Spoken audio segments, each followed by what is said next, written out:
लग एक पागल ठरकी बुड्ढा है जिसके नजदीक कोई भी आना पसंद नहीं करता, पर इसके साथ साथ वो दुनिया का सबसे बेस्ट असासिन होता है। पर वो तब एक दूसरी दुनिया में रीइंकारनेट हो जाता है जब उसकी ही ऑर्गेनाइजेशन जिसने कि उसे एक किलर वेपन की तरह बड़ा किया वो ही उसकी जान ले लेती है। एंड रीइंकारनेट होने के बाद वो खुद को एक मैजिकल दुनिया में पाता है जहाँ पर उसकी मैजिकल एबिलिटीज काफी ज्यादा ओवरपावर्ड होती हैं। एंड इस दुनिया में आने के बाद उसे एक हीरो को मारने का मिशन दिया जाता है जो कि इस पूरी दुनिया को खत्म कर देना चाहता है। एंड वो अपनी लास्ट असासिनेशन के लिए वो बहुत मेहनत करता है। एंड इस बार इस मिशन में उसका साथ देने के लिए उसकी दो बीवियां भी है। पर इन सब चीजों के होने से पहले लग को माफियाज के टॉप मेंबर्स को मारने का ऑर्डर दिया जाता है जो कि लड़कियों को जबरदस्ती पकड़ कर लाते थे एंड फिर उनकी नीलामी कर देते थे। एंड लग काफी दूर से ही अपने स्नाइपर राइफल से एक के बाद एक माफिया को अपना निशाना बनाता जाता है। उसके साथ उसकी एक पार्टनर भी होती है जो कि उसे टारगेट की लोकेशन बताती जा रही होती है। एंड लग बिना एक भी शॉट मिस किए माफिया के बॉसेस को मारता जा रहा होता है। एंड गोलीबारी से बचने के लिए उनकी ऑर्गेनाइजेशन का एक बंदा कार के पीछे छुप जाता है, पर इससे लग को कोई फर्क नहीं पड़ता। एंड वो अपनी स्किल्स का इस्तेमाल करके कार के पीछे से ही उनको अपना निशाना बना देता है। एंड तभी लग वहां से उठकर जाने लगता है। एंड वो उसकी पार्टनर से कहने लगता है कि हमारा मिशन पूरा हो चुका है, क्योंकि जैसा कि उनको ऑर्गेनाइजेशन की तरफ से ऑर्डर मिला था उन्होंने माफिया के टॉप के मेंबर्स को मार दिया है। पर वो लड़की कंफ्यूज हो जाती है क्योंकि उसे लगा था कि वो लोग ऑर्गेनाइजेशन के सारे माफिया मेंबर्स को मारने के लिए आए हैं। एंड इस बात पर वो लग से जिद करने लगती है। एंड अब लग उसे गुस्से से कहता है कि हम कोई हीरोज नहीं है, हमें ऑर्गेनाइजेशन ने जितना बोला है हम उतना ही करेंगे एंड अब हमें यहाँ से चलना चाहिए। एंड वो लड़की लग से पूछती है कि ऑर्गेनाइजेशन भला लीडर्स को ही मारने को क्यों कहेगी। एंड इस पर लग उस लड़की को बताता है कि वो एक सीक्रेट ऑर्गेनाइजेशन है एंड वो पूरी दुनिया को कंट्रोल करना चाहती है एंड इसके लिए उन्हें माफियाज की जरूरत पड़ेगी। एंड इसीलिए ऑर्गेनाइजेशन लीडर्स को मरवा रही है ताकि वो लोग मेंबर्स का यूज कर सकें। एंड तभी वो लोग जैसे ही वहां से जाने लगते हैं लग तभी एक ड्रोन को नोटिस करता है जो कि उन्हें ही ट्रैक कर रहा था। एंड उस ड्रोन को देखते ही लग उस लड़की को कार में तुरंत बैठने का ऑर्डर देता है। एंड वो दोनों बहुत तेज स्पीड में वहां से निकल जाते हैं। लग उस लड़की से कहता है कि उनका नया मिशन है कि उन्हें इस ड्रोन से बचना है क्योंकि उस ड्रोन को उनकी ही जान लेने को भेजा गया है। एंड अब वो लोग जहां जहां जा रहे थे वो ड्रोन उनका पीछा ही नहीं छोड़ रहा था। एंड लग ये समझ जाता है कि अगर वो लोग कार में ही बैठे रहे तो उनकी मौत पक्की है। एंड इसीलिए लग अपना दिमाग चलाता है। वो उसे गन को अटका कर उसे वायर से बांधने को कहता है। वो गाड़ी के एक्सीलरेटर को भी दबा देता है ताकि वो अपने आप आगे बढ़ती रहे। एंड मौका लगने पर वो गाड़ी से नीचे कूद जाते हैं, पर इसके बाद भी वो मिलिट्री व्हीकल्स उस गाड़ी का पीछा करना जारी रखते हैं। एंड जो गन उन्होंने वायर से बांधी थी उबड़ खाबड़ रास्ता आने पर उसकी वायर खिंच जाती है एंड वो मिलिट्री के ऊपर अपने आप फायरिंग करने लगती है। तो इसके जवाब में मिलिट्री भी फायरिंग करने लगती है। एंड तभी एक तेज धमाका होता है एंड वो गाड़ी धमाके में उड़ जाती है। एंड उनको कानो कान ये खबर नहीं होती कि लग और उसकी साथी उस गाड़ी में थे ही नहीं। एंड दूसरी तरफ अब हम उन दोनों को देखते हैं जो कि एक बड़े से पत्थर के पीछे छुपे हुए थे। एंड जब रास्ता क्लियर हो जाता है तो वो लग से कहती है कि हमें वापस से बेस में चलना चाहिए, पर लग ऐसा करने से उसे मना कर देता है। एंड वो कहता है कि ड्रोन अभी भी आसमान में ही है एंड वो उनको उनकी बॉडी की हीट से सेंस कर लेगा। एंड इसीलिए वो वहां से दिन में जाने का प्लान बनाते हैं क्योंकि दिन में उस ड्रोन के थर्मल कैमरास अच्छे से वर्क नहीं करते। आगे वो देखता है कि कूदने की वजह से उसके साथी के पैर में चोट लग गई है और वो उसकी पट्टी कर देता है। एंड इसके बाद वो दोनों आराम करने लगते हैं, पर उस लड़की के दिमाग में कुछ ना कुछ खुराफाती क्वेश्चंस चल ही रहे होते हैं। एंड वो लग से सवाल पर सवाल कर ही जा रही होती है। लग उसे अपना मुंह बंद करने को कहता है एंड उसे आराम करने को कहता है। एंड वो उसे कहता है कि ये उसकी लास्ट जॉब है एंड इसके बाद वो इस काम से रिटायरमेंट लेने वाला है। एंड वो उस लड़की की तरफ इशारा करते हुए कहता है कि मैं रिटायरमेंट के बाद तुम्हारे जैसे बॉट असासिन्स को ट्रेन करूंगा। एंड ये सुनकर वो लड़की भड़क जाती है एंड वो कहने लगती है कि वो कोई नूबड़ी नहीं है और वो बताती है कि वो क्लास की टॉपर थी। लग कहता है कि अगर तुम टॉपर थी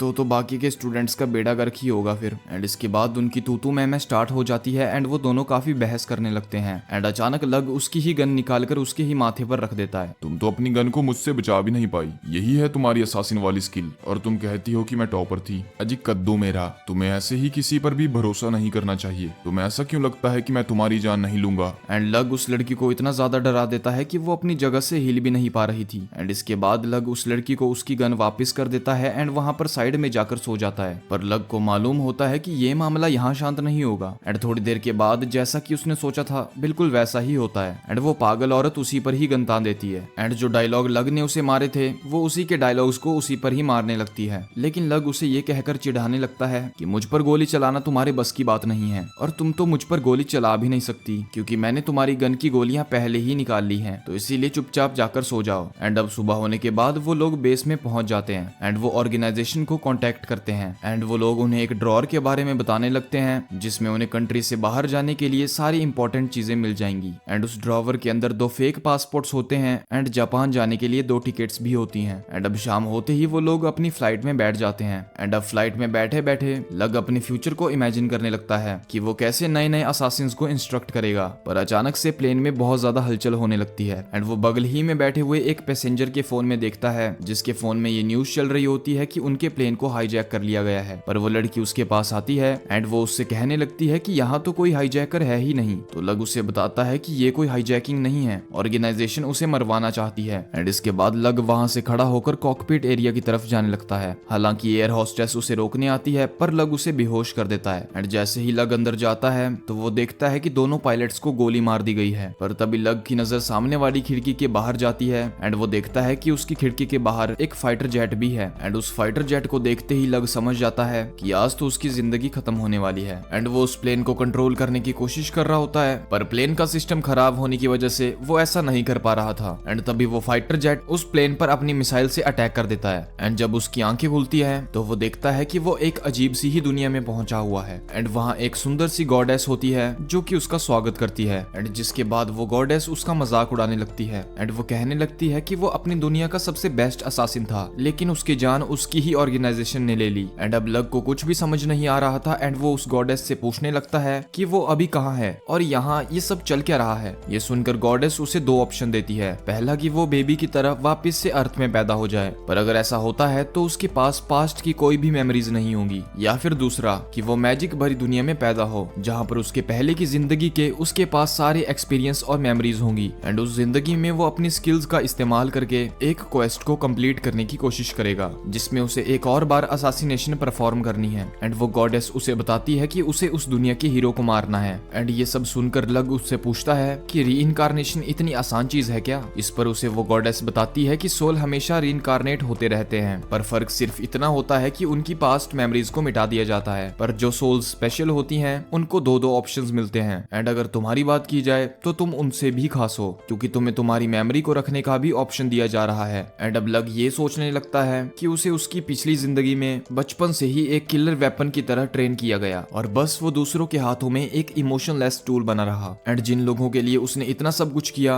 अंत में उन्हीं लोगों ने उसे धोखा दे दिया। एंड जब उसकी मौत उसके ठीक सामने थी तब उसे रिग्रेट भी फील हुआ था। एंड उसे अचानक से ये फील हुआ था कि उसने अभी तक अपनी जिंदगी जी ही नहीं। एंड इसीलिए अगर वो दोबारा से पैदा होता है तो वो अपनी जिंदगी को दोबारा से जीना चाहेगा एक बेहतर अंदाज में, जिसमें वो किसी का भी टूल बनकर नहीं जीना चाहेगा। पर तभी गॉडेस कहने लगती है कि उसे कोई फर्क नहीं पड़ता कि वो अपनी जिंदगी को कैसे जीना चाहता है, और वो उसे बताती है कि पैदा होने के बाद तुम्हारे पास सिर्फ 18 साल होंगे उस हीरो को मारने के लिए। एंड गॉडेस अपनी फिंगर के थ्रू उसके माइंड में डायरेक्ट ही इंफॉर्मेशन शेयर कर देती है। एंड उस इंफॉर्मेशन में उस दुनिया की भाषा, मैजिक की इंफॉर्मेशन, वहाँ का कल्चर और बाकी सब चीजें होती हैं। एंड ये सारी इंफॉर्मेशन प्रोसेस करने के बाद लग उस गॉडेस से पूछता है कि आखिर वो उस दुनिया के हीरो को क्यों मरवाना चाहती है। और गॉडेस उसे बताने लगती है कि वो हीरो डीमन लॉर्ड से उस दुनिया को बचा लेगा, पर ऐसा करने के बाद वो वहाँ का सबसे पावरफुल बंदा बन जाएगा और इतनी ज्यादा पावर्स उसे झेलेंगी नहीं एंड वो उस दुनिया को तबाह कर देगा। एंड अब आगे लग गॉडेस से पूछता है कि क्या वो उस हीरो को जब मर्जी चाहे तब हरा सकता है क्या।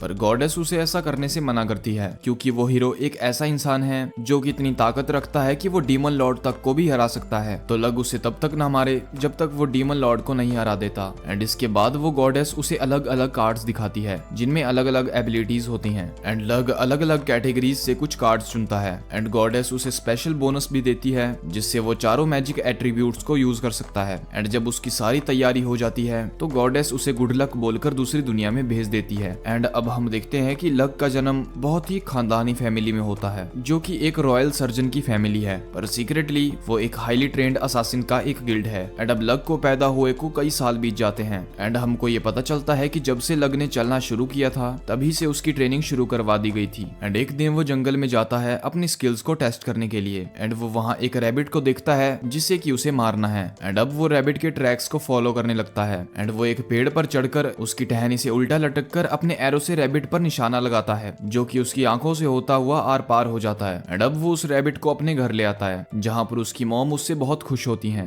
एंड वो उससे पूछती है कि क्या वो उसके लिए रैबिट बना दे, पर लग उन्हें कहता है कि उसे हंटिंग करना बहुत पसंद है। एंड वो उनसे उसको खुद ही बनाने को कहता है क्योंकि लग ये अच्छे से जानता था कि उसे ग्रो करने के लिए प्रोटीन और मीट चाहिए, क्योंकि यहाँ पर प्रोटीन, क्रिएटिन और बाकी सप्लीमेंट्स तो है नहीं, एंड इसीलिए उसे इन्हीं सब चीजों से काम चलाना होगा। एंड उसके खाना बनाने के बाद वो सभी लग का बनाया हुआ खाना खाने लगते हैं। एंड लग ने इतना टेस्टी खाना बनाया था कि वो उन्हें बहुत पसंद आता है। एंड अब डिनर करने के बाद उसके फादर उसे बेसमेंट में मिलने को कहते हैं। एंड अब लग बेसमेंट में पहुंच जाता है, जहां पर उसके फादर पहले से ही मौजूद होते हैं। एंड वो लग को उसके कपड़े उतारने को कहते हैं। एंड जब लग कपड़े उतार देता है तो वो बारीकी से उसकी बॉडी को ऑब्जर्व करने लगते हैं। एंड कुछ देर तक ऑब्जर्व करने के बाद वो लग से कहते हैं कि अब वो आई ऑपरेशन के लिए रेडी है। एंड वो लग को बताता है कि ये सर्जरी बहुत सीक्रेट है और उन लोगों की गिल्ड के अलावा इस सर्जरी के बारे में बाहर कोई भी नहीं जानता। एंड इस आई के लगने के बाद वो मैजिकल पावर्स और कई सारी चीजों को सेंस कर सकते हैं। आमतौर पर इस सर्जरी को थोड़ी और उम्र में परफॉर्म किया जाता है, पर लग के पास कुछ स्पेशल एबिलिटीज होती हैं जिसकी वजह से वो पहले से ही काफी ज्यादा स्ट्रॉन्ग बन गया था।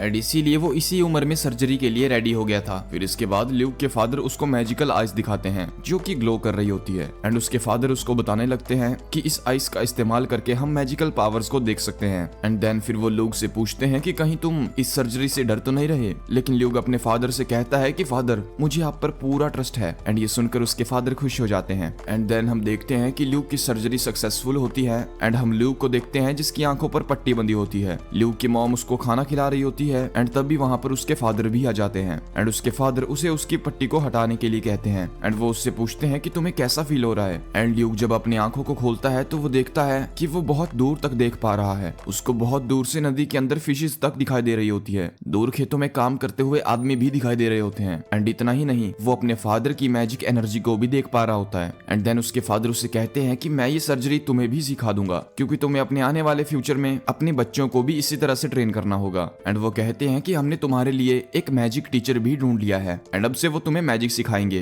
पर तुम्हें उनके सामने अच्छे से बिहेव करना होगा। लग इस बात से बहुत खुश होता है। एंड लग की मॉम उसे रेडी करने लगती है, पर हम देखते हैं कि उसकी मॉम उसे लड़कियों के कपड़े ही पहना देती हैं। एंड लग को इन कपड़ों में काफी शर्म आ रही होती है। एंड इसीलिए वो अपनी मॉम से कहता है, मॉम मुझे ये कपड़े नहीं पहनने। पर ये सुनकर उसकी मॉम को बुरा लगता है, क्योंकि वो कपड़े उन्होंने अपनी हाथों से बनाए थे। एंड इसीलिए लग को वो कपड़े पहनने ही पड़ते हैं। एंड फिर हम देखते हैं कि पूरी फैमिली घर के बाहर उस मैजिक टीचर का वेट कर रही होती है। तभी हम देखते हैं कि एक घोड़ा गाड़ी बहुत स्पीड में आती है एंड उनके घर के बाहर रुकती है। एंड उस घोड़ा गाड़ी में से एक लड़की बाहर आती है। एंड उसे देखकर लग ये सोचने लगता है कि ये तो एक बच्ची है। पर लग के फादर उस मैजिक टीचर का धन्यवाद करते हैं कि तुम इतना बिजी होने के बाद भी हमारे लिए टाइम निकाल कर आई, इसके लिए तुम्हारा बहुत बहुत शुक्रिया। एंड इसके बाद वो लग के पास आती है एंड वो उसे देख कर कहती है, मैंने तो सुना था मुझे एक लड़के को ट्रेनिंग देनी है, पर ये तो एक लड़की है। ये सुनकर लग को शर्मिंदगी महसूस होती है। एंड वो कहता है, मैं लड़का ही हूँ, दरअसल मेरी मॉम ने मुझे लड़कियों के कपड़े पहना दिए हैं। एंड अब लग मन ही मन सोचने लगता है कि ये तो खुद एक बच्ची है, भला ये कैसे मुझे मैजिक सिखाएगी। एंड तभी पता नहीं कैसे वो मैजिक टीचर उससे कहने लगती है, तुम्हें लगता है मैं बच्ची हूँ? और ये कहकर वो थोड़े से पीछे जाती है।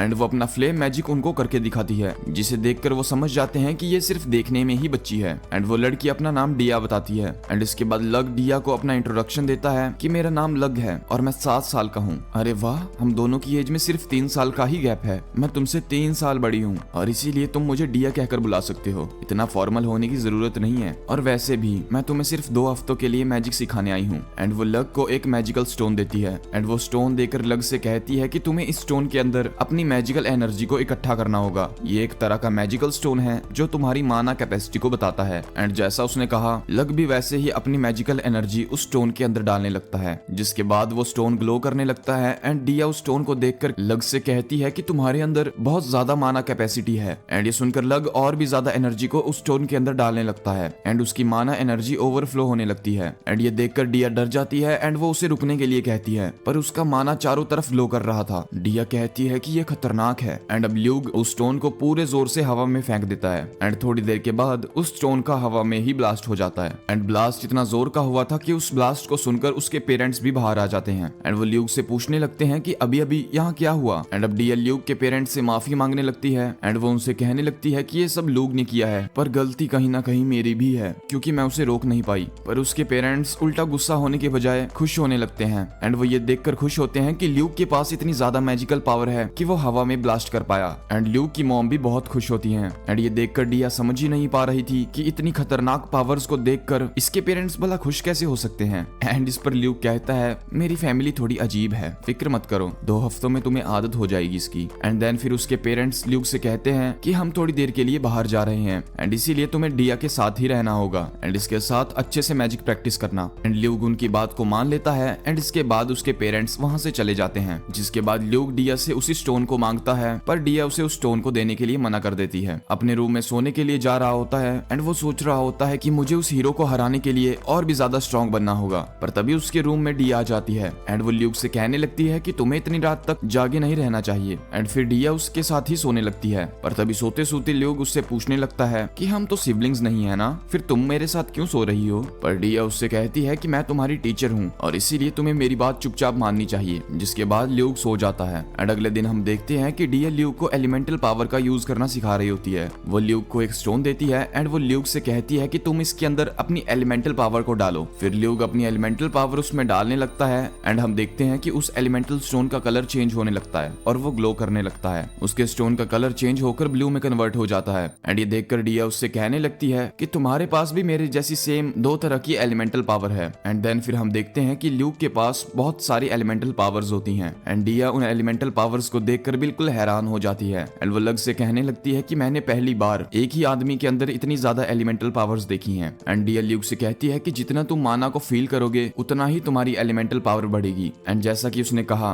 फिर ल्यूक अपने माना को फील करने लगता है, जिसके बाद उसके पास अर्थ मैजिक आ जाता है। एंड ल्यूक अपनी आंखों के सामने मैजिक लेटर्स को देख पा रहा होता है। एंड देन फिर डिया अपने मैजिक का यूज करके उसे एक कॉपर बनाकर दिखाती है। एंड देन फिर डिया उससे कहती है कि तुम भी अपने माना का इस्तेमाल करके कुछ भी बना सकते हो। एंड ल्यूक भी अपने माना का इस्तेमाल करके कॉपर बनाने लगता है, पर उसका कॉपर बिल्कुल बेकार बना होता है। पर जो भी हो, डिया ये देखकर बिल्कुल हैरान हो जाती है कि उसने पहले ही ट्राई में क्रिएशन मैजिक करना सीख लिया। एंड देन फिर ल्यूक सोचने लगता है कि मुझे जल्दी से जल्दी मैजिक करना सीखना होगा। एंड फिर रात हो जाती है एंड डिया एक बार फिर उसके रूम में आ जाती है। एंड सोते सोते डिया ल्यूक से बातें करने की कोशिश कर रही होती है, पर लग उसे इग्नोर कर रहा होता है। जिसके बाद डिया लग से कहने लगती है कि तुम बहुत जीनियस हो, तुम इतनी छोटी सी उम्र में बहुत कुछ कर लेते हो, पर तुम इस तरह से अजीब बिहेव क्यों कर रहे हो? पर लग डिया से कहता है कि ये सब मेरे पेरेंट्स का कमाल है, उन्होंने ही मुझे इतना सब कुछ करना सिखाया। एंड वैसे भी मैं कुछ क्रिएट करने का सोच रहा हूँ। एंड अगले दिन हम देखते हैं कि ल्यूक भी कॉपर बना लेता है। एंड डिया उससे कहने लगती है कि तुम स्पेल मैजिक करना सीख चुके हो।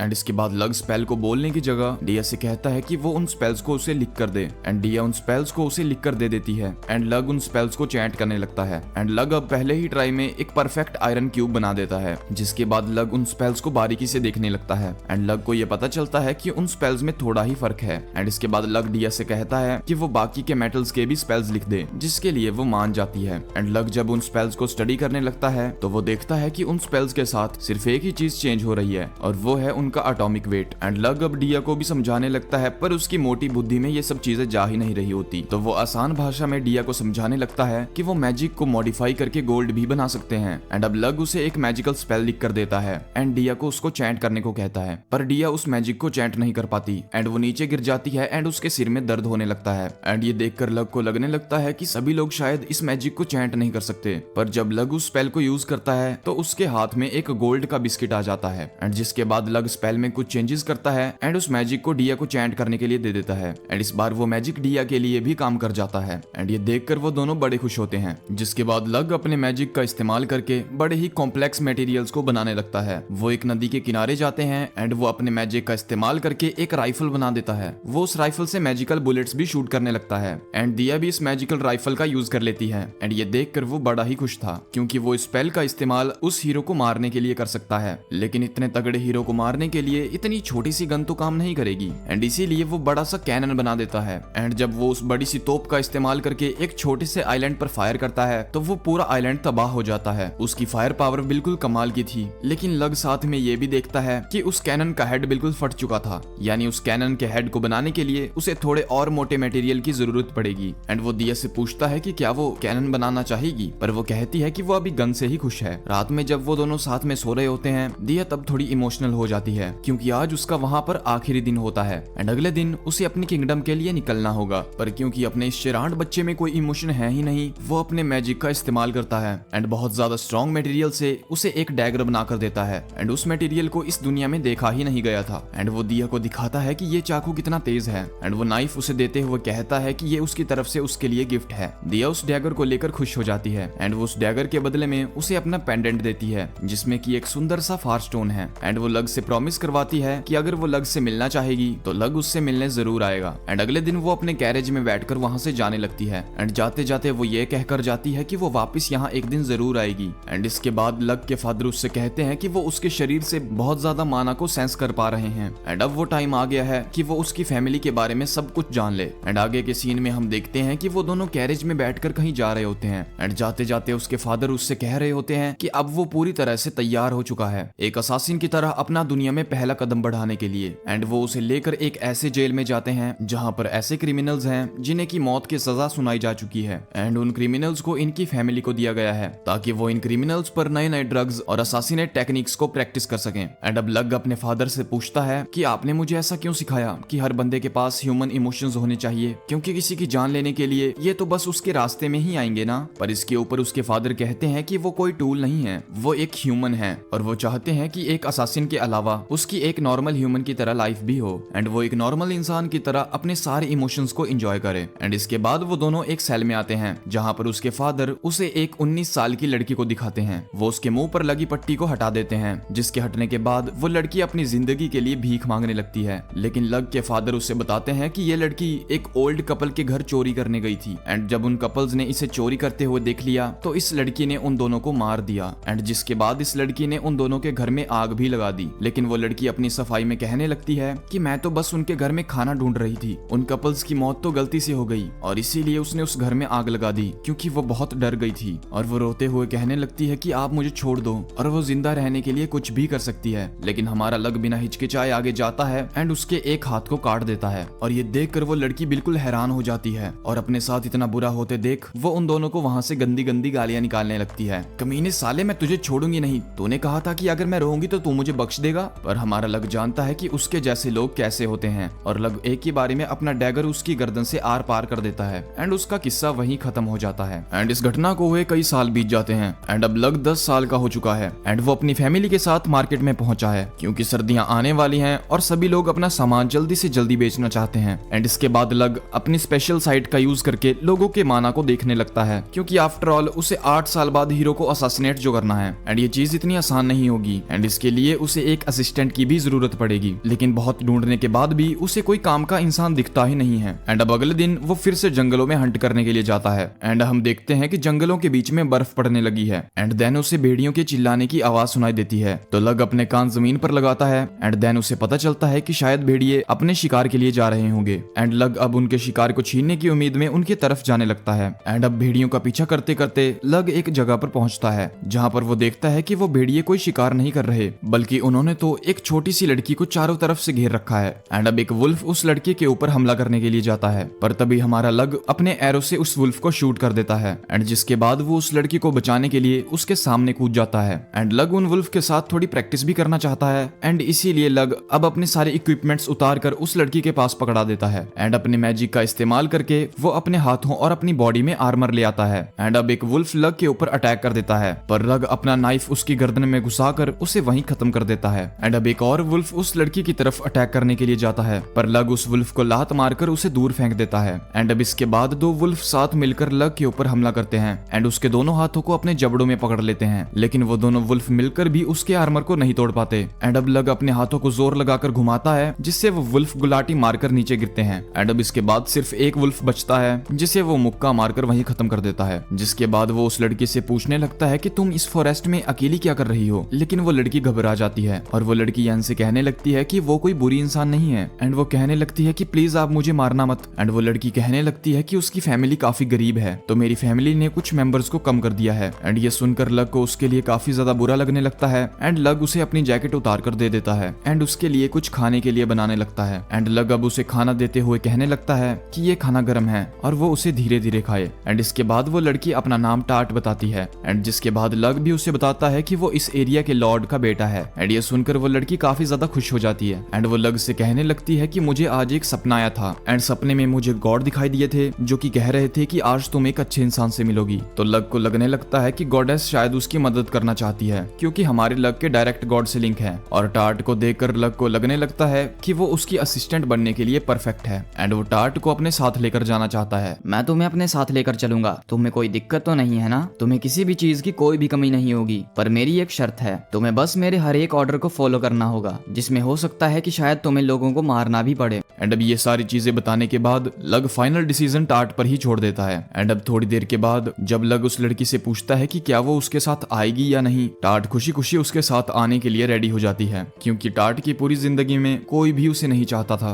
और लग उसके लिए एक पहला इंसान था जिसने कि उसके लिए कहा था कि उसको उसकी जरूरत है। एंड अब इसके बाद हमें दिखाया जाता है कि 2 साल बीत चुके हैं एंड लग अब 12 साल का हो चुका है। टाट अब उसे सुबह सुबह उठाने के लिए आती है और क्योंकि टाट काफी मेहनती है एंड इसीलिए लग के पेरेंट्स उसे बहुत प्यार करते हैं। पर जब वो 2 साल पहले टाट को उसके घर लेकर आया था तो उसके फादर ने 2 शर्तें रखी थी। पहली शर्त ये कि लग को उसे खुद ही ट्रेन करना होगा और दूसरी शर्त ये कि टाट अगर कभी लग को धोखा देती है तो लग को उसे मारना होगा। एंड अब डिनर के बाद लग टाट को चेकअप के लिए बेसमेंट में बुलाता है एंड ये कोई और चेकअप नहीं बल्कि वही चेकअप होता है जो कि उसके फादर ने उसका किया था। एंड वहां बेसमेंट में बुलाने के बाद वो उसके सारे कपड़े उतरवा देता है एंड उसका चेकअप करने के बाद वो उससे कहने लगता है कि वो उसकी प्रोग्रेस से काफी खुश है एंड ये कहकर वो वहां से जाने लगता है। पर तभी टाट पीछे से उस पर एकदम से हमला कर देती है, पर लग बड़ी आसानी से उसे पकड़कर जमीन में भिड़ा देता है। वो नाइफ के अलावा स्पेयर को भी यूज करने में काफी माहिर है, पर क्योंकि स्पेयर आसानी से छुपाया नहीं जा सकता एंड इसीलिए वो उसे कोई और टूल देने की सोचता है। एंड इसके बाद वो उसे बेसमेंट में देखता है जहाँ पर वो अपनी नाइफ के साथ प्रैक्टिस कर रही थी, पर वो ढंग से उस नाइफ को नहीं पकड़ पाती, जिसकी वजह से वो नाइफ उसके हाथों से गिर जाती है। एंड तभी लग भी वहां आ जाता है एंड टाट उससे माफी मांगने लगती है कि उसने लग के आने से पहले ही प्रैक्टिस शुरू कर दी। पर लग अपने मैजिक का इस्तेमाल करके उसके लिए एक स्पेयर बना देता है जो कि आसानी से नाइफ की साइज में फोल्ड की जा सकती है और जब टाट उसका इस्तेमाल करती है तो उसका निशाना हर बार सही जगह लगता है, यहाँ तक कि वो अपने टारगेट को पूरी तरह से डिस्ट्रॉय कर देती है। ये देखकर लग उसकी तारीफ करता है एंड देन फिर वो दोनों साथ में सोने के लिए चले जाते हैं। ये साथ में सोने वाली चीज कितनी अजीब है ना, खैर हमें क्या। एंड अब अगले दिन लग मार्केट के लिए जाता है जहाँ पर हम देखते हैं कि सभी लोग उसे बहुत पसंद करते हैं एंड उसे हर बंदा कोई ना कोई गिफ्ट देना चाहता है एंड उसे गिफ्ट के तौर पर इतनी ज्यादा चीजें मिल जाती हैं कि पूरा कैरेज भर जाता है। एंड जब वो अपने रूम में वापस आता है तो जो फायर स्टोन उसने इकट्ठे किए थे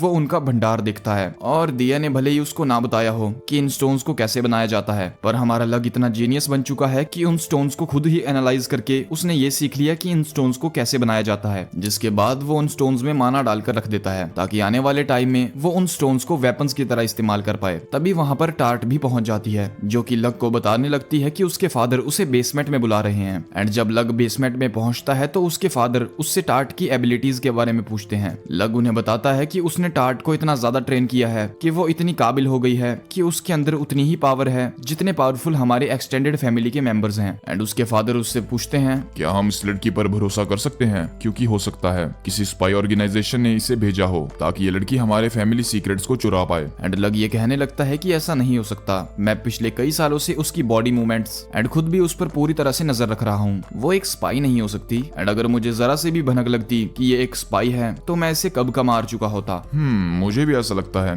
कि ये एक स्पाई नहीं है, जरूर ये गॉड की ही इच्छा होगी कि सारी चीजें ऐसे चल रही हैं। एंड वो आगे उसे बताते हैं कि उसकी फाइनल एग्जामिनेशन का टाइम नजदीक आ चुका है एंड जिसके बाद वो एक असासिन बन जाएगा। एंड उसके फादर उसे पूछते हैं कि कहीं तुम्हें डर तो नहीं लग रहा ना। लग कहता है कि बिल्कुल भी नहीं। एंड इसके बाद उसके फादर उसे बाहर आने को कहते हैं क्योंकि उसका पहला टेस्ट ही उनके साथ 1-on-1 कॉम्बैट है। एंड जिसके बाद लग और उसके फादर दोनों फॉरेस्ट में अपनी लड़ाई के लिए पहुंच जाते हैं। एंड लग को लगने लगता है कि वो इस जंगल में एडवांटेज में है क्योंकि लग को लगता है कि उसके पास अपनी पिछली लाइफ का एक्सपीरियंस भी है एंड साथ ही में उसके पास इस लाइफ का एक्सपीरियंस भी है। एंड लग अब पेड़ के ऊपर चढ़ जाता है एंड उसके फादर उस पर पीछे से एरोज से हमला करने लगते हैं, पर लग उन एरोज को डॉज करता हुआ और भी ऊपर चढ़ जाता है एंड वो अपनी स्पेशल नाइफ से अपने डैड के ऊपर ही हमला कर देता है। लेकिन उसके फादर उस पर फिर से क्रॉसबो से हमला करते हैं, पर वो उनके अटैक को डॉज करता हुआ उनके ऊपर नाइफ फेंक देता है, लेकिन उसके फादर नाइफ को ब्लॉक कर देते हैं। पर तब तक लग उनके पास आ जाता है एंड हम देखते हैं कि उन दोनों की क्लोज रेंज फाइट शुरू हो जाती है। लेकिन बाप तो बाप होता है एंड उसके फादर उससे कई ज्यादा तेज थे एंड वो लग की एक लात को पकड़कर उसकी लात की हड्डी को तोड़ देते हैं। एंड लग अब उनके हाथ से किसी तरह से बचकर बाहर निकलता है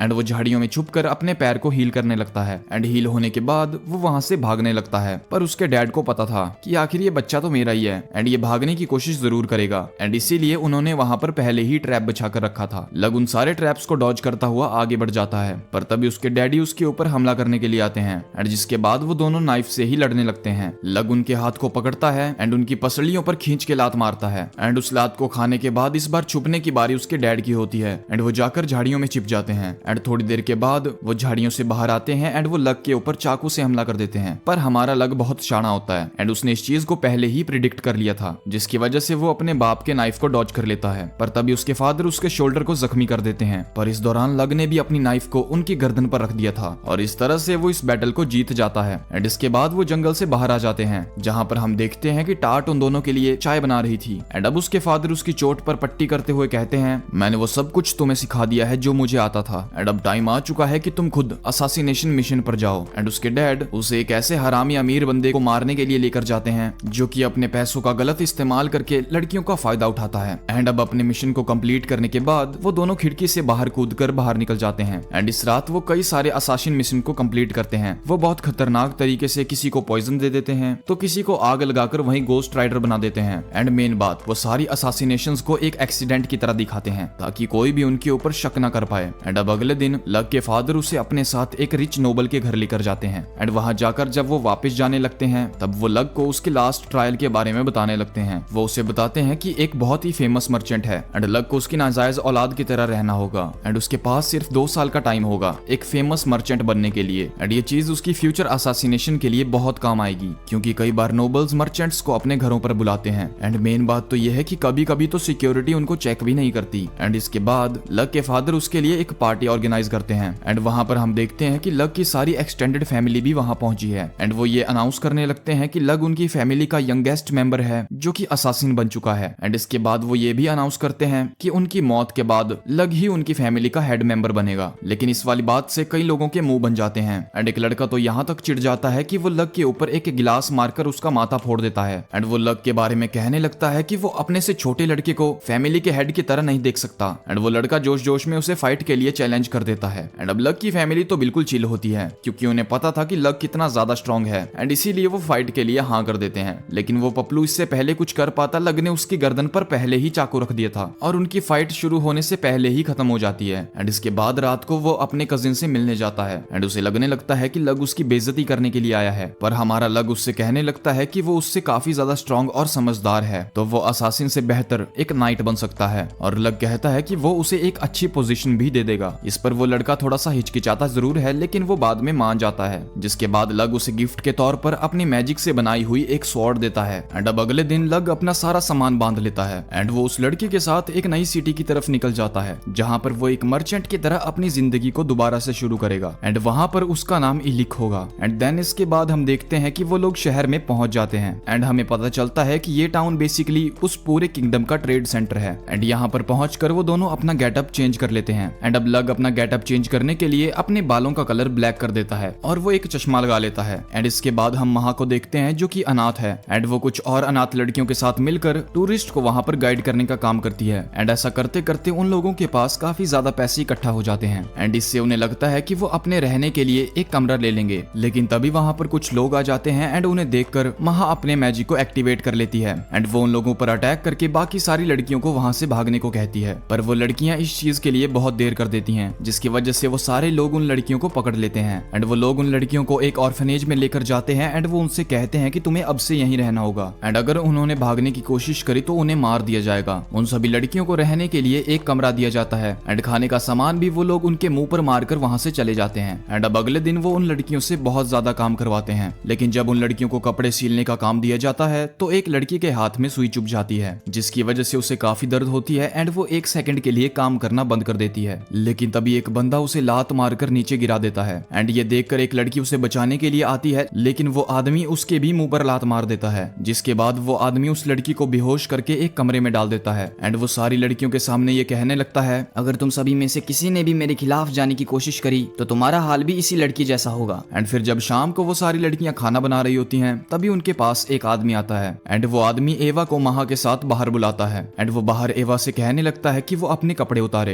एंड जब वो लड़की कपड़े उतार देती है तो वो बंदा उस पर पानी डाल देता है एंड वो उसे नहला देता है एंड इसके बाद उस लड़की को बहुत ज्यादा टाइट और रिवीलिंग कपड़े पहनाए जाते हैं एंड महा से उस लड़की का मेकअप करवा कर उसे एक अमीर आदमी के साथ भेज दिया जाता है। एंड ये सब देखकर महा ट्रॉमेटाइज हो जाती है एंड वो उस रात को ठीक से सो भी नहीं पाती। एंड जब एवा वापस आती है तो महा उसके पास जाती है, पर उसे देखकर एवा रोने लगती है और वो उससे कहने लगती है कि वो उसके शरीर और चेहरे की तरफ ना देखे। एंड ये कहकर वो बेचारी एक कोने में जाकर रोने लगती है। और यही नहीं, एवा के साथ ये चीज रोज होने लगती है। हर रोज उसके कपड़े उतार कर उसे नहलाया जाता है एंड देन फिर उसे एक अमीर आदमी के साथ साथ भेज दिया जाता है। एंड धीरे धीरे करके उसकी पूरी बॉडी और उसकी आंखें सुंदरता खो देती हैं। एंड उसकी आंखों को देखकर ऐसा लग रहा था मानो वो कहना चाह रही हो कि मैं अभी जीना नहीं चाहती, लेकिन महा इसके बारे में कुछ भी नहीं कर पाती। एंड फिर जब एक दिन एवा को बुलाया जाता है, सारी लड़कियां उससे पूछती हैं कि आखिर वो एवा के साथ करते क्या हैं। आजकल मैं देख रहा हूँ तुम्हारी जुबान ज्यादा चल रही है, तुम्हें ये सब पूछने का कोई हक नहीं है। तुम सारी एक सामान की तरह हो जिन्हें बस बेचने के लिए रखा गया है। जिसके बाद उन सारी लड़कियों के साथ भी वही सेम चीज होने लगती है। एंड इन सब चीजों से परेशान होकर नोइन अपने चेहरे पर सिकल से हमला करने लगती है। एंड वो ये कहने लगती है कि अगर उसका चेहरा ही भद्दा दिखेगा तो कोई भी उसके साथ ये सब चीजें नहीं करना चाहेगा। महा उसके पास आकर उसे रोकने की कोशिश करती है, पर नोइन को ये सब चीजें करने में मजा आ रहा था। एंड वो बिल्कुल खुश थी क्योंकि अब कोई भी उसके साथ वो सब नहीं करेगा। एंड देन जब एक दिन महा काम कर रही होती है, वो अंदर से उन लोगों की आवाज सुन लेती है जो कि अब महा को भी उन्हीं सब चीजों के लिए यूज करने का सोच रहे होते हैं। एंड ये सब सुनकर महा डर जाती है। एंड फिर उसे याद आने लगता है कि उसके दोस्तों के साथ क्या क्या हुआ था। एंड वो इन सब चीजों से गुजरना नहीं चाहती। एंड इसीलिए अब वो भी अपने चेहरे को खराब करने के लिए वहां से एक सिकल उठा लेती है, लेकिन उसी वक्त किस्मत से वहां पर लग पहुंच जाता है। एंड वो उसे ऐसा करने से रोक देता है। एंड अब लग अपनी आईज का इस्तेमाल करता है। एंड वो उस लड़की की तरफ जैसे ही देखता है तो उसे उस लड़की का पोटेंशियल साफ दिखाई दे रहा था। जिसके बाद वो मोटा इंसान उसे उन लड़कियों से इंट्रोड्यूस करता है। ये है एलिक बॉलर एंड ये तुम सारी लड़कियों में से किसी एक को खरीदना चाहते हैं। एंड अब एलिक कहता है कि वो महा को खरीदना चाहता है, लेकिन वो मोटा भद्दा आदमी कहने लगता है ये लड़की थोड़ी स्पेशल है, इसीलिए तुम्हें इसके थोड़े और पैसे देने होंगे, और हाँ, इसे तैयार करने में हमें पूरे 3 दिन लगेंगे। मंजूर है तो बोल, वरना फुट ले यहाँ से। नहीं, ऐसा नहीं कहा उसने। ये सुनकर महा बिल्कुल डर जाती है। एंड उस मोटे का चेहरा देखकर वो साफ समझ जाती है कि वो उसके साथ क्या करना चाहता है। लेकिन तभी एलिक उससे कहता है कि अब से वो उसकी फैमिली का एक हिस्सा है। एंड वो उस मोटे से कहने लगता है, सुन बे गिल्लू गेल चौदे, अगर तूने इस लड़की को हाथ भी लगाया तो मैं तेरा ही हाथ तोड़ के तेरे पिछवाड़े में से डाल के मुंह से निकाल दूंगा। एंड इतनी बड़ी धमकी सुनकर उसकी छोड़ो, ये नहीं बोलते। एंड अब रात को महा को नहलाकर तैयार किया जाता है। एंड नोइन उसका मेकअप कर रही होती है। एंड वो कहने लगती है कि शायद उसने अगर अपना चेहरा खराब ना किया होता तो शायद वो मर्चेंट उसे ही चुनता। पर चलो, एक बात का तो शुक्र है कि उसे उनकी तरह 2 साल नहीं बल्कि सिर्फ 3 दिन झेलना होगा। एंड उस लड़की को वैसे ही कपड़े पहनाए जाते हैं। एंड देन फिर वो मोटा थुलथुला आदमी उसे वहां से लेकर जाने लगता है। मैं तुमसे 2 दिन में ही काफी ज्यादा पैसे कमा लूंगा एंड फिर तीसरे दिन में मेरी बारी होगी। एंड फिर महा याद करने लगती है कि उसे इलिग ने कितनी अच्छी तरीके से ट्रीट किया था। एंड वो उससे पहले किसी को भी उससे छूने देना नहीं चाहती, पर उसे पक्का पता था कि वो मोटा उसके साथ कुछ ना कुछ गलत तो जरूर करेगा। एंड इसीलिए वो मौका देखकर गैरेज से नीचे कूद जाती है। एंड वो भागते भागते जंगलों के अंदर चली जाती है। लेकिन हम देखते हैं कि उस मोटे इंसान का एक गुंडा भी माना यूज कर सकता था। एंड वो गुंडा बड़ी इजीली उस लड़की तक पहुंच जाता है। वो गुंडा उसे पीछे से पकड़ लेता है, लेकिन इससे पहले कि वो कुछ कर पाता, लग हीरो की तरह एंट्री मारता है एंड उसे जमीन में पटक देता है। तभी वहां पर वो गिल्लू गेल चौदह भी पहुंच जाता है। तुम तो इसे 3 दिन बाद लेने वाले थे ना,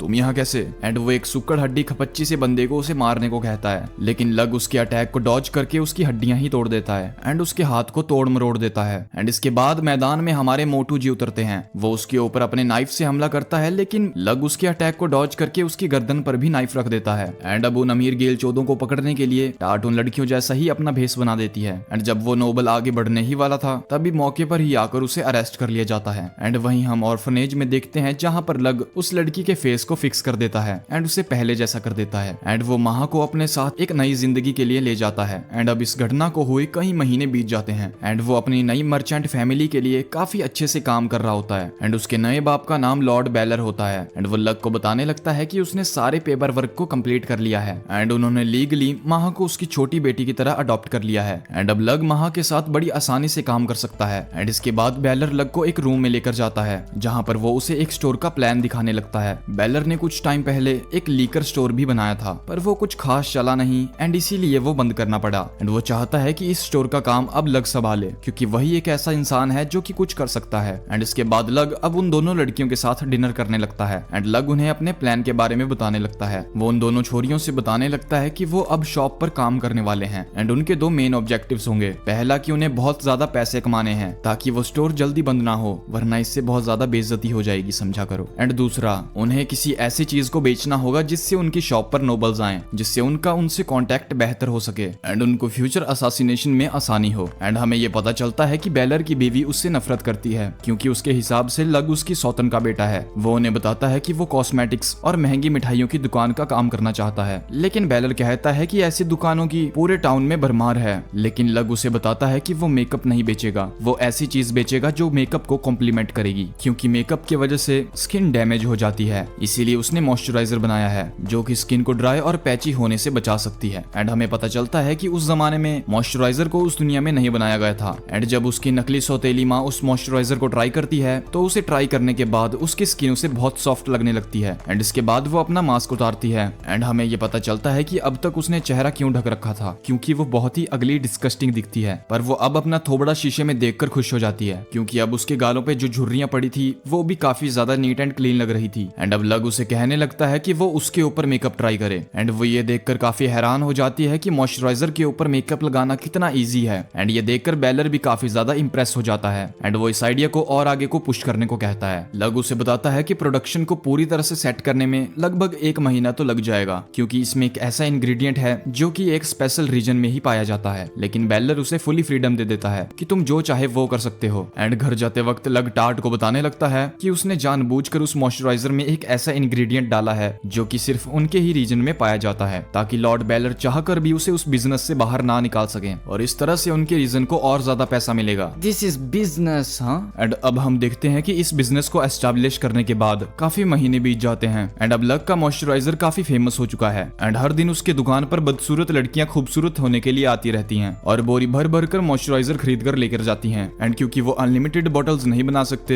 एंड इसीलिए लग बाहर साइन बोर्ड लगा देता है कि पर कस्टमर सिर्फ 2 ही बॉटल मॉइस्चराइजर की ले जा सकता है। एंड हम देखते हैं कि उसने स्टोर का मैनेजर महा को बना रखा है और जो ऑर्फनेज में उसके साथ लड़कियां थी वो स्टोर के काम को मैनेज करती हैं। एंड जब रात को लग सो रहा था तब उसे ये पता चलता है कि कोई इंसान उनके घर में घुसा है एंड सीलिंग के थ्रू उनके बेडरूम तक आ चुका है। उसे लगने लगता है कि ये बंदा काफी स्किल्ड है, क्योंकि उसने अपनी प्रेजेंस अभी तक छुपा रखी। एंड वो जैसे ही उठकर उसे ठिकाने लगाने वाला होता है, टार्ट उसके रूम में पहुंच जाती है एंड वो अपनी स्पेयर वेपन से सीलिंग को स्टैब करती है। एंड उसने अपनी स्पेयर पर कुछ टॉक्सिक इंग्रेडिएंट लगा रखा था, इसीलिए वो स्पाई पैरालाइज हो जाता है। एंड हम देखते हैं कि महा भी सीलिंग में ही थी एंड वो नीचे आकर उसे बताने लगती है कि स्पाई को कैप्चर कर लिया गया है। एंड वो दोनों उसे ले जाकर बेसमेंट में बांध देती हैं एंड वो उसे वहां टॉर्चर करने लगती हैं ताकि वो उससे इंफॉर्मेशन निकलवा सके। एंड अब अगले दिन लग तैयार हो जाता है, क्योंकि उसे पास के ही किंगडम में जाना था एंड उस किंगडम में डिया भी रहती है एंड लग हर महीने उससे मिलने के लिए जाता है। एंड उस किंगडम में पहुंचने के बाद लग सीधा उड़ता हुआ उसके खिड़की के पास जाकर पहुंच जाता है एंड वो उसे पेपर्स देती है जिसमें उसने अपने बनाए हुए बहुत सारे मैजिक स्पेल्स लिखे हुए थे। एंड उन स्पेल्स में से एक स्पेल लग को बहुत इंटरेस्टिंग लगता है एंड वो स्पेल उसे करके दिखाने को कहता है। एंड बेसिकली ये स्पेल ये होता है कि वो इस स्पेल का इस्तेमाल करके किसी भी ऑब्जेक्ट को फ्लोट कर सकती है। एंड अब कुछ देर बाद करने के बाद लग उसे चॉकलेट का एक डब्बा देता है, लेकिन वो पिछड़े गरीब लोग उन्हें पता ही नहीं होता कि चॉकलेट होती क्या है। एंड इसके बाद वो अपना टाइम ऐसे ही बिताने लगते हैं और अब देखते ही देखते रात हो जाती है। एंड अब लग के जाने का टाइम भी हो गया था एंड वो वहां से जाने के बाद महा और टार्ट के साथ सो जाता है। भाई इसका भी सही है, जब चाहे जिस मर्जी के साथ सो जाता है। एंड अब सुबह हो जाती है एंड वो दोनों खूबसूरत लड़कियां उसे उठाती है, तभी उन्हें किसी चीज की स्मेल आने लगती है। एंड तभी लग को ये याद आता है कि वो रात को सपने में कुछ ज्यादा ही एक्साइटेड हो गया था। एंड ये सब वो लड़कियां देखकर उसे चिढ़ाने लगती हैं एंड बेचारा लग शर्म से डूब मरता है। एंड कुछ दिनों के बाद लग अपनी दुकान के बाहर बैठकर मस्त मजे से चाय पी रहा था, तभी वहां पर टार्ट आती है और हमें पता चलता है कि लग अक्सर टार्ट को युद्ध में भेजता रहता है ताकि उसकी ट्रेनिंग भी होती रहे एंड वो साथ ही साथ कुछ ना कुछ लाती ही रहती है। जैसे इस बार वो उन लोगों के शर्ट्स के बटन को लाई है जिन्हें कि उसने इस बार लड़ाई में मारा है। जहां वो टार्ट को एक फाइटर बना रहा है, वहीं वो महा को फाइनेंस के लिए रेडी कर रहा है, जहां पर वो लोगों से कम्युनिकेशन करना और इन्फॉर्मेशन गैदर करना सीख रही है। एंड वो काफी नोबल से भी मिल चुका है जब वो उसे पार्टीज में बुलाते हैं। पर ये सब चीजें यहीं तक थी और ये सब चीजें खत्म होने वाली हैं, क्योंकि अब जल्दी ही उसे अपने घर जाना होगा। एंड रात को वो महा को बताता है कि वो शॉप को उसके हवाले करके वहां से जा रहा है। एंड महा उसको ये भरोसा दिलाती है कि वो उसकी गैर मौजूदगी में उस शॉप को बहुत बड़ा बना देगी एंड वो उसे बहुत एक्सपेंड करेगी। तभी वो पास ही के टाउन में एक लोकेशन को बताती है जहां पर वो जमीन को खरीद कर अपनी दुकान को सेटअप कर सकते हैं। एंड उसके डॉक्यूमेंट्स को देखकर उसे पता चलता है कि महा अपने ही फादर की दुकान को खरीदना चाहती है। दरअसल उसके फादर कंपनी चलाया करते थे, पर कंपनी के लोगों ने उन्हें धोखा दे दिया एंड उसके माँ बाप को मारकर उस कंपनी पर कब्जा कर लिया। एंड जिसके बाद महा को भी उस टाउन को छोड़कर वहां से भागना पड़ा, क्योंकि महा की जान भी खतरे में थी। लग को लगता है कि वो अपना बदला उन लोगों से लेना चाहती है, लेकिन लग उसे ऐसा करने से रोकता नहीं, बल्कि वो उससे कहता है कि वो जो चाहे वो कर सकती है। तभी वहां महा के दोस्त पहुंच जाते हैं जो कि लग के लिए कुछ गिफ्ट्स लाए होते हैं।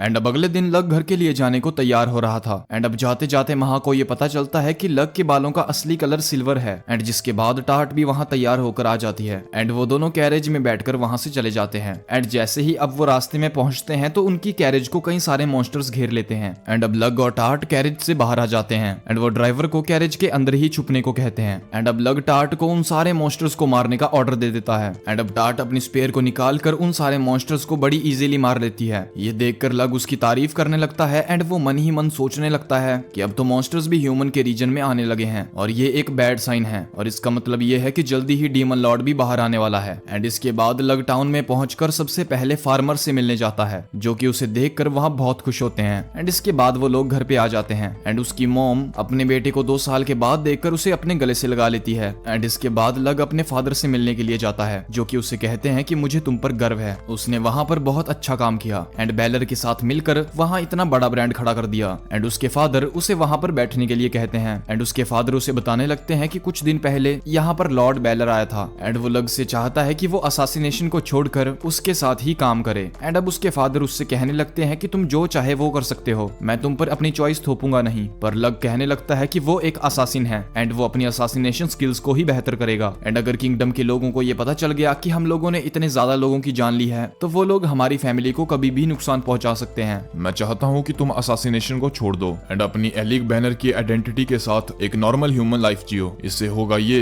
कि अगर तुम्हारी फैमिली के साथ कुछ भी हो जाता है तो तुम्हारी लाइफ सेव रहेगी। पर लग उन्हें कहने लगता है कि वो एक असासिन ही रहना चाहता है क्योंकि उसने कुछ गोल सेट किए हैं एंड उन गोल्स को वो मर्चेंट बनकर हासिल नहीं कर सकता। एंड इसके साथ साथ वो डिया से शादी भी करना चाहता है एंड क्योंकि वो एक नोबल है एंड इसीलिए उसकी शादी एक मर्चेंट से तो नहीं हो सकती। एंड वो सोचने लगता है कि अब पिछली बार जैसा कुछ भी नहीं होगा एंड वो ये खुद डिसाइड करेगा कि उसे किसकी जान लेनी है एंड किसकी नहीं। उसे किसी का टूल बनकर नहीं जीना। एंड लग वो सारे इमोशंस एक्सपीरियंस करना चाहता है जो कि उसने पिछली लाइफ में नहीं किए थे। एंड ये सुनकर उसके फादर खुशी में हंसने लगते हैं एंड वो उसे उसका पहला मिशन देते हैं। वो उसे एक अमीर बिजनेसमैन को मारने का मिशन देते हैं जो कि इलीगल नशों की सप्लाई करता है। एंड वो कहने लगते हैं कि इससे किंगडम के लोगों को बहुत ज्यादा तकलीफ हो रही है एंड इसीलिए ऐसे लोगों को जल्दी से जल्दी हटाना होगा। एंड इसके बाद उसके फादर उसे क्लियर कर देते हैं कि इस मिशन का पूरा कंट्रोल सिर्फ तुम्हारे पास होगा। एंड लग उस मिशन को एक्सेप्ट कर लेता है। एंड इसके बाद लग टार्ट को अपने पास बुलाता है एंड वो उसे असासिनेशन मिशन के बारे में बताने लगता है। वो उसे बताने लगता है कि उन्हें काउंट वेलकोर की जान लेनी है जो कि पेशे से एक नोबल है। एंड देन इसके बाद वो कोड वर्ड में मैसेजेस लिखने लगता है एंड वो मैसेजेस वो पिजन के पैरों में बांध कर उसे महा की तरफ भेज देता है ताकि वो उसके टारगेट के बारे में और ज्यादा इन्फॉर्मेशन इकट्ठा कर सके। एंड अगले दिन उसकी मॉम उसे उठाती है एंड उसे बाहर लेकर आती है। एंड बाहर लाने के बाद वो उसे सुंदर सुंदर लड़कियों की फोटोज दिखाने लगती हैं जो कि उन्होंने उसके लिए चुनी है। एंड उसे उन लड़कियों में से किसी एक लड़की को चुनना है ताकि वो उनकी नस्ल को आगे बढ़ा सके। पर इस चीज के लिए लग मना कर देता है। ये सुनकर उसकी मॉम उससे पूछती है कि क्या उनकी पोता पोती की मॉम टार्ट बनने वाली है। एंड ये सुनकर टार्ट शर्मा जाती है पर वो कहने लगती है कि अगर लग ऐसा चाहते हैं तो मुझे कोई दिक्कत नहीं है एंड मैं ऐसा कर सकती हूँ। लेकिन लग जो बिल्कुल एक सख्त लौंडा होता है वो इसके लिए भी मना कर देता है। एंड अब रात में वो अपने मिशन के लिए तैयार हो जाते हैं एंड अब किसी व्हीकल का इस्तेमाल ना करते हुए वो दौड़ते दौड़ते ही उस किंगडम की तरफ जाने लगते हैं। एंड उन्हें उस किंगडम में पहुंचते पहुंचते सुबह हो जाती है। एंड जब वो लोग उस किंगडम की सिटी में पहुंचते हैं तो वो वहां काफी ज्यादा घायल सोल्जर्स को देखते हैं जो कि सड़कों पर भीख मांग रहे होते हैं। एंड ऐसा इसीलिए होता है क्योंकि वो नोबल ड्रग्स के बदले में अपने पार्टनर्स को मिलिट्री के सीक्रेट्स भी दे देता है। एंड जब वो लोग एक गली से जा रहे होते हैं तभी एक लड़की उनके पास आती है जो कि उन्हें जैम बेचना चाहती थी। एंड ये देखकर लग को उस पर शक हो जाता है पर उन पर किसी को शक ना हो एंड इसीलिए वो दोनों कपल्स की तरह बिहेव करने लगते हैं। एंड लग जब उस जैम को चखता है तो उसे पता चल जाता है कि इस जैम के अंदर ड्रग्स हैं। एंड देन वो इसके हाथों से टोकरी को नीचे गिरा देता है। एंड ये देखकर वहां पर काफी ज्यादा गुंडे आ जाते हैं पर लग और टार्ट मिलकर उन गुंडों की सफाई कर देते हैं। एंड जिसके बाद लग उस लड़की के पास जाता है एंड वो उससे पूछता है कि आखिर वो कर क्या रही है। एंड वो लड़की लग से कहने लगती है कि अगर वो इन ड्रग्स को अपनी मॉम के पास लेकर नहीं गई तो उसकी मॉम उसे चप्पलों से मारेगी। एंड जिसके बाद वो लड़की लग और टार्ट को अपने घर ले आती है जहां पर वो दोनों देखते हैं कि उसकी मॉम को ड्रग्स की गंदी लत लग गई है। एंड जब वो लड़की उसकी मॉम को बताती है कि वो ड्रग्स नहीं ला पाई तो उसकी मॉम उसे मारने पीटने लगती है पर तभी लग उस लड़की को बचा लेता है एंड उसके मॉम के शरीर पर एक प्रेशर पॉइंट को दबाकर वो उन्हें बेहोश कर देता है। एंड लग उसे कहने लगता है कि अब उसके मॉम के शरीर को ड्रग्स की कोई जरूरत नहीं होगी लेकिन इनका दिमाग, मैं इसके बारे में कुछ भी नहीं कर सकता। एंड जिसके बाद वो दोनों वहां से चले जाते हैं। एंड इसके बाद जब वो लोग वापस आते हैं तो वो देखते हैं कि लग की मॉम ने उसकी बेटे की कंपनी से ही कॉस्मेटिक्स का सामान मंगवाया है। एंड महा ने उन कॉस्मेटिक्स के साथ एक लेटर भी भेजा है जिसमें कि ये लिखा होता है कि काउंटी इस क्राइम का इंचार्ज है। एंड साथ ही में वो ये भी बताती है कि उन ड्रग्स का बॉडी पर क्या असर होता है पर उस बंदे को लॉ के जरिए सस्पेंड नहीं किया जा सकता क्योंकि उसे काफी ज्यादा हाई रैंकिंग ऑफिसर सपोर्ट कर रहे हैं। एंड अगले दिन लग और महा उस काउंट से मिलने के लिए जाने लगते हैं। एंड वो इस प्लान से जाते हैं कि वो उसकी बीवी को अपने प्रोडक्ट्स का टेस्ट देने वाले हैं। एंड रास्ते में महा महा उससे कहने लगती है कि उसे महा और टाट भी पसंद करते हैं। एंड जिसके बाद वो नोटी नोटी बातें करके लग का मूड बनाने लगती है, पर लग जो कि एक सख्त लांडा होता है वो उसकी बातों को इग्नोर करने लगता है। एंड वो कहने लगता है कि वो सिर्फ डिया के लिए ही लॉयल है। एंड इसके बाद वो लोग वहां पर पहुंच जाते हैं जहां पर उसकी वाइफ उसका स्वागत करती है। एंड अंदर जाने के बाद काउंट की बीवी उनके प्रोडक्ट्स को टेस्ट करती है एंड उनके प्रोडक्ट्स उसे बहुत पसंद आते हैं, पर वो उनसे पूछने लगती है कि आखिर वो लोग उससे ये प्रोडक्ट्स टेस्ट क्यों करवाना चाहते हैं। एंड इसके बाद लग उनसे कहने लगता है कि आपके पति का ओहदा बहुत ऊंचा है, तो बाकी नोबल्स की पत्नियां भी उन्हें फॉलो करने का सोचेंगी। एंड उसकी बीवी उसे बताने लगती है कि कुछ टाइम पहले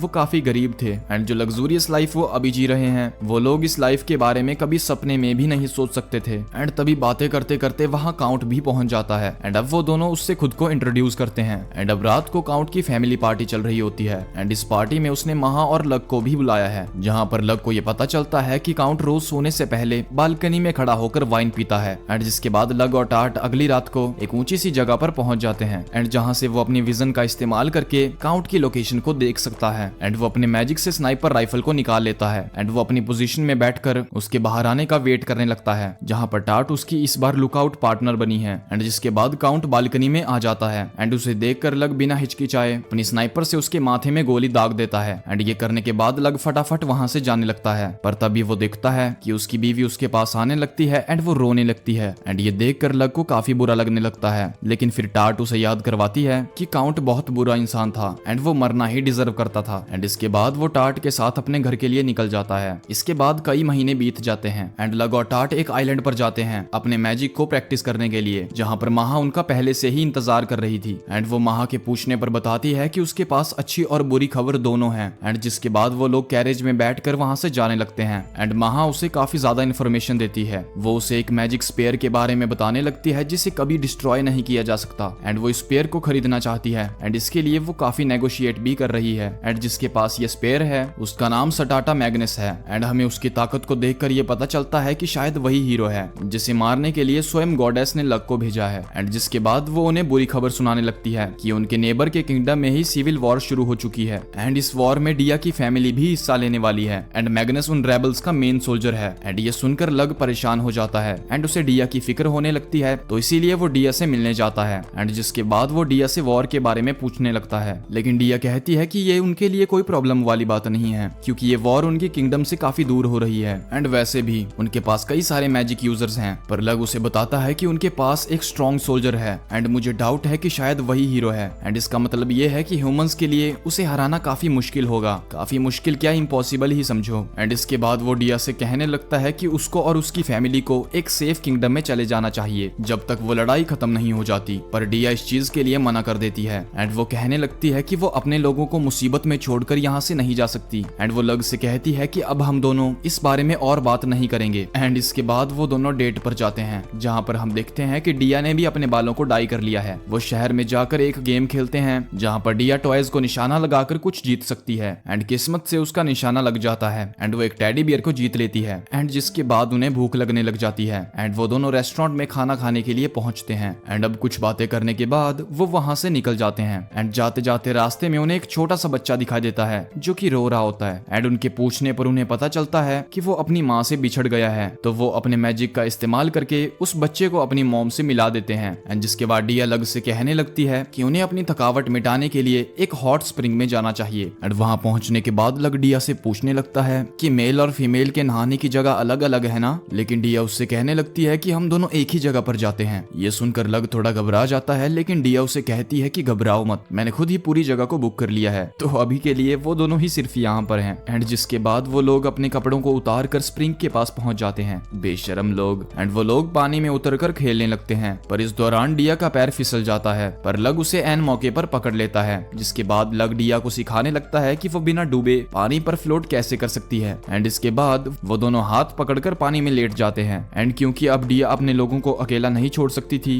एंड इसीलिए लग डिया से कहने लगता है कि वो उनके लोगों की प्रोटेक्शन करेगा, चाहे वॉर में उसे जो भी हो जाए। एंड अब शाम हो जाती है एंड वो एक दूसरे को बाय बोलते हैं। एंड लग डिया से कहता है कि वो दोनों जल्द ही मिलेंगे, पर डिया लग से कहने लगती है कि इसके बाद वो अब बिजी होगी एंड इसीलिए जब भी अब वो फ्री होगी वो उसे बता देगी। एंड ये सुनकर लग वहां से अपने घर के लिए निकल जाता है। एंड उसके जाने के बाद टाउन में सारे लोग अपने कपड़े उतार देते हैं एंड हम देखते हैं कि वो सभी लोग असल में सोल्जर्स होते हैं। एंड भले ही उसने लग से कहा था कि वो सिर्फ मैनेजमेंट वगैरह का काम करने वाली है, पर वो भी वॉर में हिस्सा लेने वाली है एंड उसे ये डर था कि वो अब कभी लग से मिल भी पाएगी या नहीं। एंड अब अपने घर में जाने के बाद लग अपने पेरेंट्स को एक जख्मी इंसान के पास देखता है एंड उसके फादर उसे बताने लगते हैं कि उनको एक असासिनेशन मिशन दिया गया है एंड इस मिशन को सिर्फ तुम्हें ही पूरा करना होगा। लग उससे पूछता है कि मुझे किसे मारना होगा? तुम्हें डिया को मारना होगा। एंड ये सुनकर लग बिल्कुल शॉक हो जाता है एंड इसके बाद लग के फादर लग को बताने लगते हैं कि ये असासिनेशन रिक्वेस्ट किसी और की नहीं बल्कि खुद डिया के फादर की ही है, क्योंकि उनका नेशन मैजिक पे डिपेंड करता है और अगर डिया उन लोगों के हाथ में लग गई तो वो लोग उसका इस्तेमाल अपने फायदे के लिए करेंगे